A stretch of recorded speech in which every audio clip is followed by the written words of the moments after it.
Hi friends, welcome to 5 Minutes Tech YouTube channel. Here is Samsung Galaxy S24 Plus 5G smartphone. In this video, you will learn how to enable or activate double tap to turn off the screen in your phone Samsung Galaxy S24 Plus 5G. If you are double tap on empty space on home screen, your phone screen will be locked. Okay, there is a phone screen will be turned off. Okay, so if you would like to activate this feature, just go to the settings of your phone here, then go to advanced features, and go to motions and gestures, and just turn on this button, double tap to turn off the screen. Now go to home screen, and on empty space in the home screen, just double tap on it.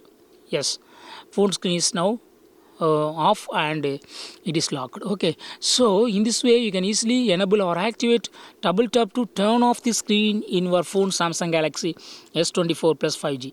That's all friends, thanks for watching. Bye.